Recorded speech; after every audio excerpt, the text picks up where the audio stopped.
Hello and welcome to this latest video in our series on the basics of Forex. And today we're exploring what moves Forex prices. We're going to look at what can drive demand for a currency, what can weigh on a currency, and we'll look at it with the help of some examples. So do keep watching to the end of the video so that you get to hear all the information.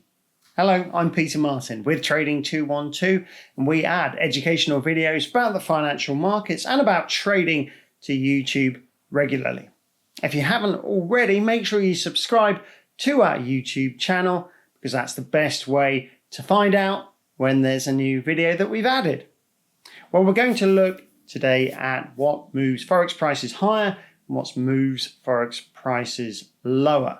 And we're going to begin very generally and then just gradually move into slightly more specific areas.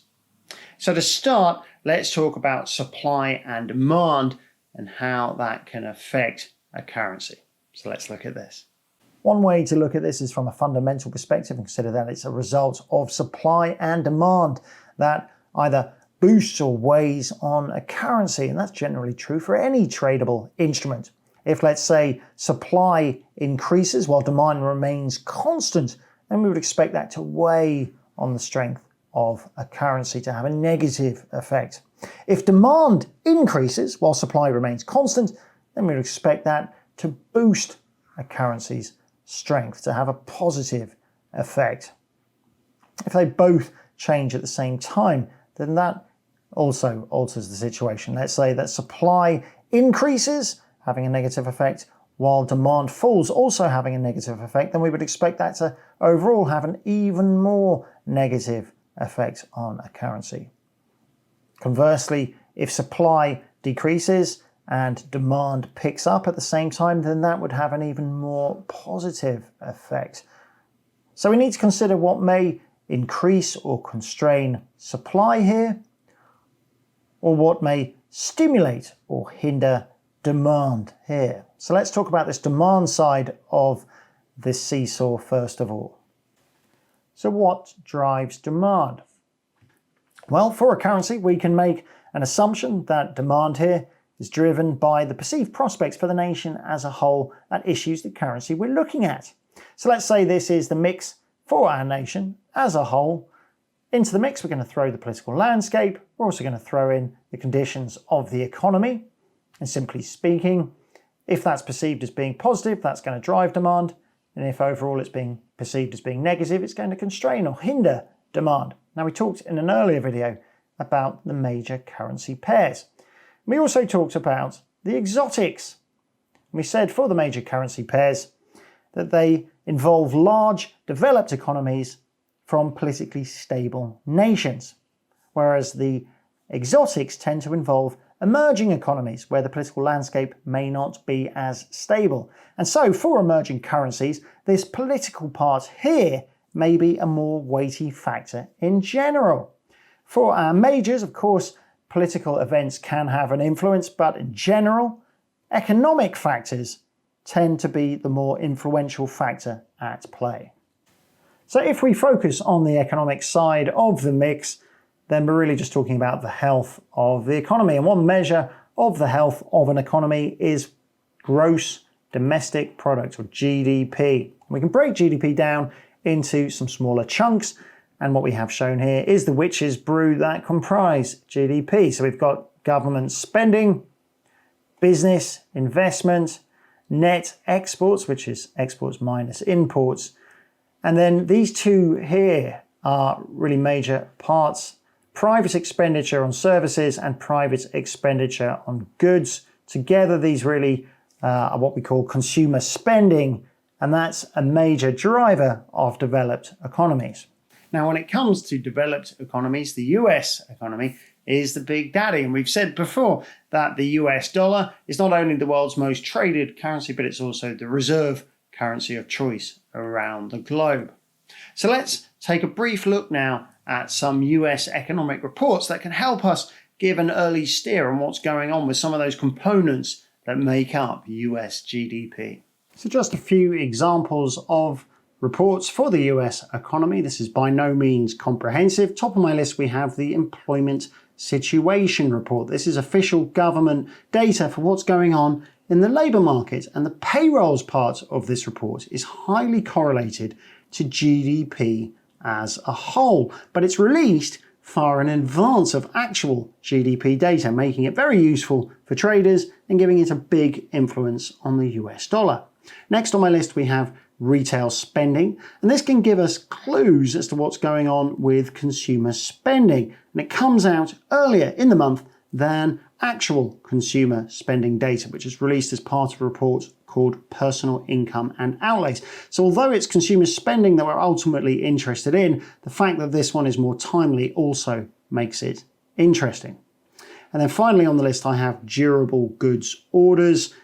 This is a report that tells us about orders of items that are expected to last 3 years or more, so big ticket items, and that can help us learn about what's going on with business investment, which is one of those components we saw in GDP. Really the crux of the matter that we're talking about here is that we have information coming out on a regular basis giving us indications of the health of the US economy. So having talked about some drivers of demand, let's now talk about supply. What affects supply of a currency? Let's take a look at this. The money supply is one of the things that a country's central bank has a large control over. So let's stick with the US, and the central bank for the US is the Federal Reserve. Now, keeping things nice and simple, the Fed can influence the money supply in a number of ways, but one of its main tools is influencing interest rates.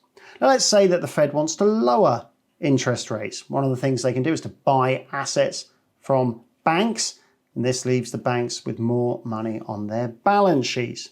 They can then loan this money out to borrowers, and this increases the circulation of dollars in the system. Now, as the banks are finding that the money they have to loan out is more plentiful, they will tend to charge lower interest rates.